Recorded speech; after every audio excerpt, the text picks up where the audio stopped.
નમસ્કાર દર્શક મિત્રો, હું છું બાબા સૈયદ. વિજાપુરની ખબરમાં આપનું સ્વાગત છે. પિલવાઈ ગામે આગની દુર્ઘટના. 2 મકાનોમાં આગ લાગતા ઘરખવડી સહિતનું સામાન બળી જતા મોટું નુકસાન. સમાચાર વિગતવાર જાણીએ. વિજાપુર તાલુકાના પિલવાઈ ગામના ખેમારજીના વાસમાં 13 જૂન 2025ની રાત્રે 11 વાગ્યાની આસપાસ એક દુઃખદ ઘટના બની હતી, જ્યારે બિહોલ સમૃદ્ધિ કાનાજીના મકાનમાં ભયંકર આગ લાગી હતી. આ આગે મકાનના 2 રૂમને સંપૂર્ણપણે લપેટમાં લઈ લીધા હતા અને ઘરખવડી અનાજ, દાગીના, રોકડ રકમ અને ઢોરને ખવડાવવા માટેનું પોલાડ બળીને ખાક થઈ ગયું હતું. સદનસીબે આ ઘટનામાં કોઈ જાનહાનિ થઈ ન હતી, પરંતુ આગની તીવ્રતાને આજીવિકાનું સાધન છીનવી લીધું છે.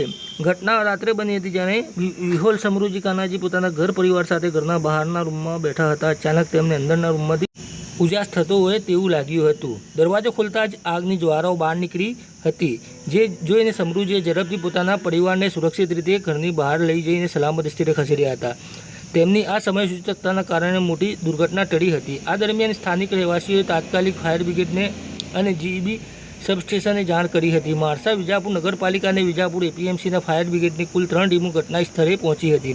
4 થી 5 કલાકની અથાગ મહેનત બાદ આગને કાબૂમાં લેવામાં આવી હતી, પરંતુ ત્યાં સુધી મકાનમાં મોટા ભાગનું અને તેમાં રહેલી દરેક વસ્તુ બળી ગઈ હતી. મકાન માલિકે આગ લાગવાનું કારણ શોર્ટ સર્કિટ હોવાનું જણાવ્યું હતું. નમસ્કાર દર્શક મિત્રો, હું છું બાબા સૈયદ. વિજાપુરની ખબરમાં આપનું સ્વાગત છે. દર્શક મિત્રો, આજે આપણે રહે છે વિજાપુર તાલુકાના પિલવાઈ ગામે, જ્યાં એક આગ લાગવાનું, મકાનોમાં આગ લાગવાનું બનાવ બન્યો છે. બનાવ રાત્રે 10:30 થી 11 વાગ્યાના વચ્ચે બન્યો છે.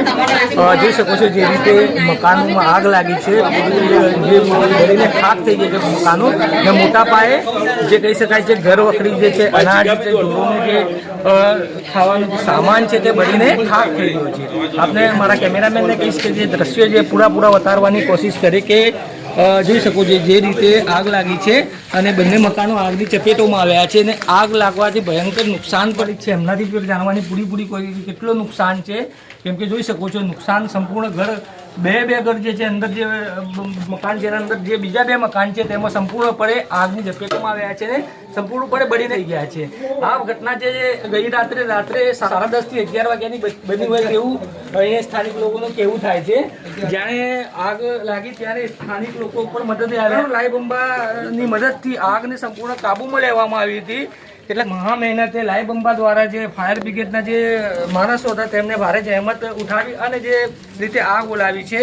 અને કહી શકાય કે જે આગ લાગવાનું હજુ એક કારણ એ પણ જાણવા મળ્યું છે સ્થાનિક લોકોના દ્વારા કે શોર્ટ સર્કિટના કારણે આગ લાગી હોઈ શકે છે. કેમ કે જોઈ શકો છો હજુ બી આપણે ફરીથી દ્રશ્યો બતાવવાનું આ પિલવાઈ ગામના છે, જ્યાં કહી શકાય કે સ્થાનિક રહેવાસીઓ છે અને સ્થાનિક મકાન હતું જ્યાં લોકો રહી રહ્યા છે. અને બીજું આપણને એ પણ જણાવીશું કે અહીંયા નુકસાન જે છે મોટા પાયે છે, મોટા ભાગે નુકસાન છે. સમૃદ્ધિ કોનાજી કયો વિસ્તાર કયો કહેવાય છે? ખેમાજીનો વાસ. શું થયું હતું રાત્રે? એકદમ ઓચિંતી શોર્ટ સર્કિટ થવાથી આગ લાગી. તમને કેવી રીતે ખબર પડી કે આગ લાગી? એકદમ ધુવાઓ નખવા માંડ્યો અને અજવાળું થવા માંડ્યું. એટલે ઊભા થઈ ગયા અને તરત કમા ખોલ્યો. તો ઊભા થઈને કમા ખોલી તરત મેઇન સ્વિચ બંધ કરી દીધી. બે ઘરની 2 મીટર અલગ હતો. અને તાત્કાલિક જોન કરીને ફાયર બ્રિગેડ વાળા 3-4 જણા આવી ગયા તો અને વાયરમેન આવ્યા તો લાઇટો બધી બંધ કરાવી.